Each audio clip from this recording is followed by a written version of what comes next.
Ross Kaminsky now, Martino at 10 on Denver's talk station, 630 KHOW. This is the Ross Kaminsky Show. Now, Ross Kaminsky on Denver's talk station, 630 KHOW.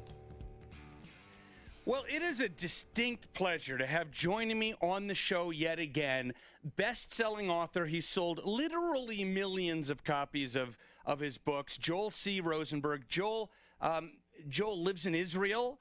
Joel is an incredibly strong supporter of Israel, which is a very timely thing for our conversation today, given some other things we've been talking about on the show the past couple of days. And as it happens, despite the name Joel Rosenberg, Joel is not Jewish. Good morning, Joel. Thanks for being back with us. I wish you were in studio again, but I know you got stuff you got to do. Well, Ross, I appreciate it, but I'm going to push back at you at the first sentence. I am Jewish. Joel Rosenberg. My father was raised Orthodox. It's true. I'm a evangelical Christian, so I definitely believe that Jesus is the Messiah. Still Jewish. We keep coming back to that. You don't even believe in God. Now, brother, I love you. But who's following the God of Abraham, Isaac, and Jacob? Who's reading the Jewish scriptures? Between the two of us. Just saying, just saying. Really? All right. Hashtag. So you opened up the door, man. I did. Go there, but. I did, and I don't know if you drink bourbon, but this conversation needs a lot of it. I don't. I'll leave it to you. Yeah. Okay. All right. So I want to kind of break our conversation up into two things. One, the new book, which I've actually finished already, and then I want to talk to you about some things going on in the world. But your new book, The Persian Gamble, I should tell my listeners that one of the fun things about my job is sometimes often publishers send me books before the books are actually available to the public. So I finished Joel's novel, and it only took me about 2 days to finish the book, which is over 400 pages because I couldn't put it down. But the book comes out next week. And it's wonderful. It's called The Persian Gamble. And I would say, just as a reader, it's not necessary, but it's helpful to read your previous book, which I also read, called The Kremlin Conspiracy. And I guess you kind of intended that way. It must be an interesting thing as an author to write a book that's a sequel, but to write in a way where even if you didn't read the previous one, you can still enjoy it. Yeah, that is part of the goal, because a lot of people, probably many people in your audience, even though I've sold 5 million copies, they just haven't heard of me or the books yet. So if they think, I'd like to get the new one, next Tuesday, The Persian Gamble, they think, do I really have to back up? And again, I think you put it perfectly, which is it would be ideal if you read the soft cover, the paperback, or listen to the audio of The Kremlin Conspiracy first, because that's where I set up this character, Marcus Riker, combat veteran in the Marines, Afghanistan, Iraq, works for the United States Secret Service, and then gets drawn into the most dangerous situation in U.S.-Russian relations ever. That's book one. And we pick him up in Persian Gamble. Again, you don't have to have read it. You will not miss a beat, but you'll get a lot more of the interesting backstory and his previous adventures in the Kremlin Conspiracy. One of the things that I find really interesting about many of your characters, kind of the leading men in your books, and this is obviously because of what you believe and what's important in your life, you write characters like Marcus Riker, who in one way, they're, badass, James Bond, Bourne, these kind of people, but they also have a conscience, and often in your book relate, or their family members relate in some of your previous books to Scripture and to moral principles that I don't really recall reading in anybody else's kind of thriller novels. No, that's true. And one of the challenges I face is I do want to weave in sort of a moral worldview framework. I want some of my characters, at least one of my characters, to sort of be on a spiritual journey. This character, Marcus Riker, is a Christian, but he's a Secret Service agent. He's pretty quiet. He doesn't he's not out there preaching the gospel on the corners. He's been trained to kill people and to protect people. So it's a part of his life and his outlook. It's not, he's not a pastor or a missionary. Now, other novels, my last series, the one that King Abdullah of Jordan read, because ISIS is trying to kill the king in that book and take over his kingdom, that series, the main character was a New York Times foreign correspondent. He was in his 40s. He was battling alcoholism. He was divorced. He didn't come from a perspective of faith. Right. His brother did, but he didn't like his brother. And so the series before that, I had a Muslim character whose family escaped out of Iran. So I try to come at it from different angles. But at the core, the Persian Gamble, the Kremlin conspiracy, these novels are about trying to understand good and evil, and how far are you willing to go to defend good in a world where evil is not just bad, it's trying to kill you and everybody you know. That is one of the themes here, and I think that it's a theme that Western civilization is struggling with. You see it in Congress this week. They are struggling in Congress should we denounce anti-Semitism or not? Like, really? That's a question we have to ask in the 21st century, whether we're going to denounce an anti-Semitic rant by a freshman congresswoman. Like, they're struggling because this issue of moral clarity is unfortunately missing from a lot of people. And I'm not saying that the Democrats are the only ones struggling. Republicans have struggled with it over the years and over time. But it's an issue. Is there evil in our world? And if there is, how far would you be willing to go to fight it? Yeah, and in fact, an hour ago on this show, Joel, we had a friend of mine on who you may, I don't know if you know him, but you may have read some of his work. His name's David Harsanyi, and he's a senior editor at The Federalist. And he actually went to yeshiva. He was raised Orthodox. He's not wow. very observant now, but definitely Jewish Zionist. And we talked about Ilhan Omar, and one of the things I mentioned, as long as you're taking us off on this tangent here, Joel, I'll follow you there.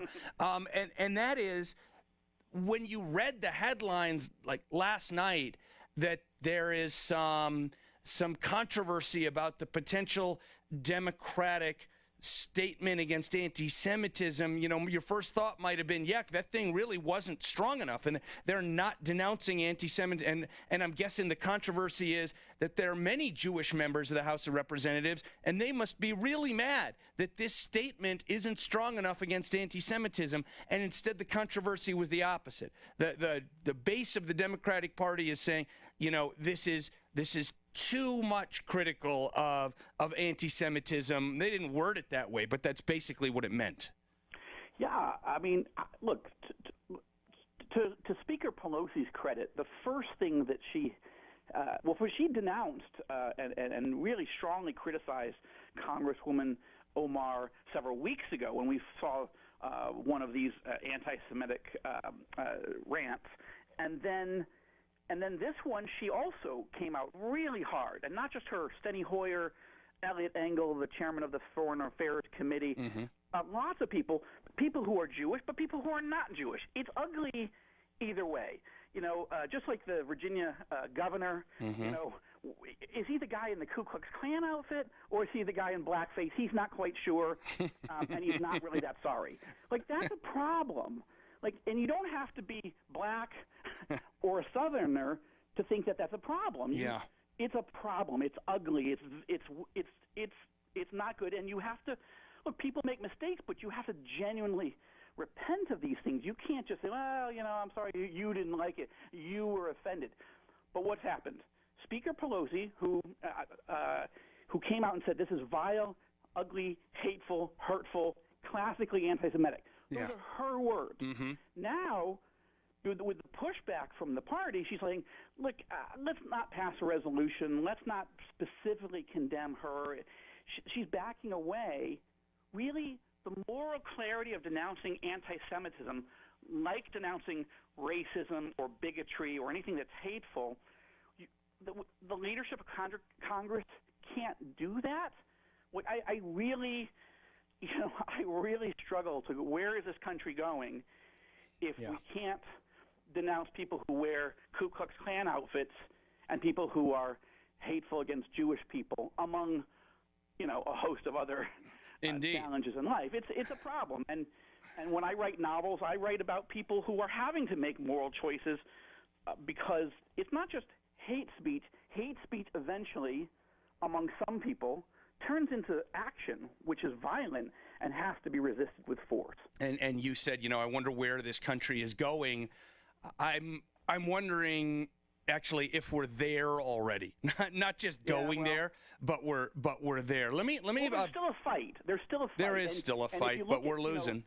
At least in the Democratic Party. On the Republican side, he said some pretty bad things about white supremacism recently. And what do the Republicans do? To their credit, they stripped him of all his committee assignments. Mm-hmm. And he said, look, it's not that I'm white supremacist.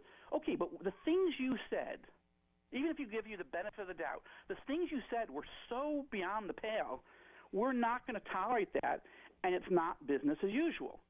Now, the Democrats should take Congresswoman Omar and strip her of her Foreign Affairs Committee assignment, at least, as a real evidence. Look, we're not telling, we can't kick you out of Congress. You're an elected member. You're going to have to deal with your own constituents. But this is not cool, and it's not who we are. And I would just say, last thing on this, I hope I think they should, but I hope they don't, because I want the world to be reminded every day of what the Democratic Party has become. Look, with AOC and with her. We have a lot of differences, but we need the leadership of America at any given moment to stand up against the things that are evil, because they send a message across America and across the world. Look, they don't care. They don't care, Joel. That just make her a martyr. We need to hold them accountable. Yeah. Look, again, this needs more bourbon, or whatever it is that you drink. You probably don't drink much of anything alcohol-wise. But Diet Coke. No, I'm not against drinking alcohol. It's, a glass of wine here or there. Yeah, all right. We'll do it over a nice bottle of Chianti. So in your book, The Persian Gamble, and for those of you who don't know this, actually, let me just back up a step. Joel Rosenberg, my special guest, his new book, The Persian Gamble, you could order it now on Amazon, kind of became famous as a writer because his first book, The Last Jihad, well, why don't you tell us in a very condensed version how that book made you so famous so fast and who you got to know because of it?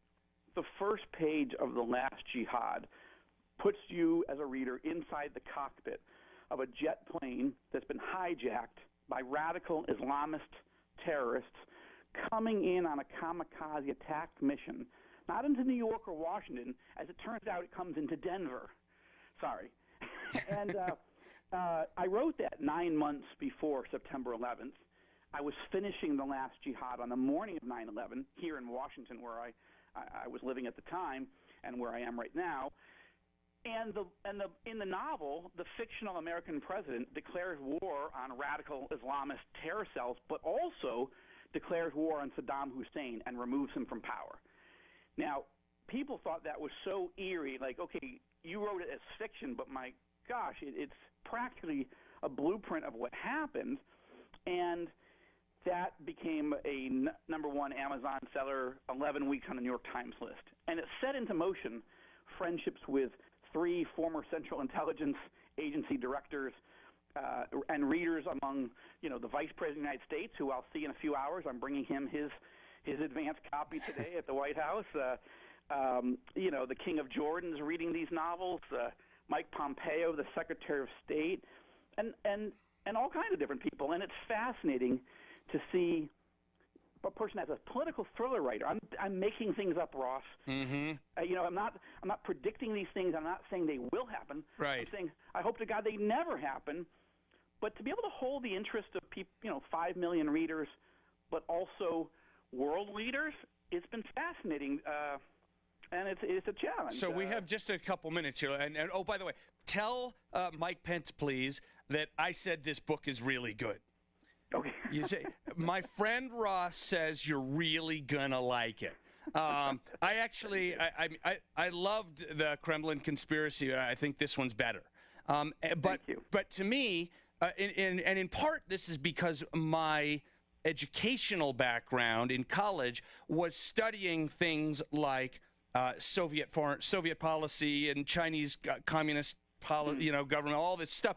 And what's fascinating about the Persian Gamble is the plot is quite intricate, and the relationships between Russia and North Korea and Iran and all the stuff that's in the news, it is so conceivable, the plot that you put. In fact, it's beyond. As I read your book, even though you're writing fiction, I'm thinking, I wonder if he's got some inside, from Gina Haspel, and this is actually what we know is going on. That's how believable it is.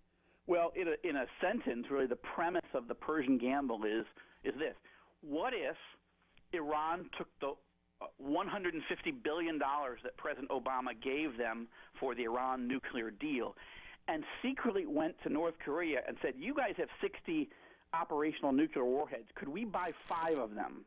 You guys need cash. We need warheads. It's a match made in hell."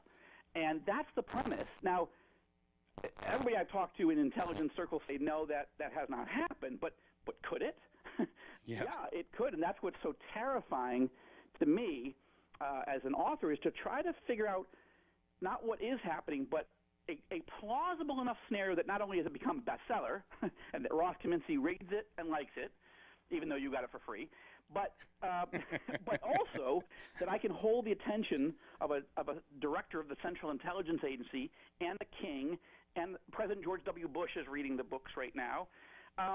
So how do I hold their attention when they have lived a life far more interesting than what I can write, and therefore...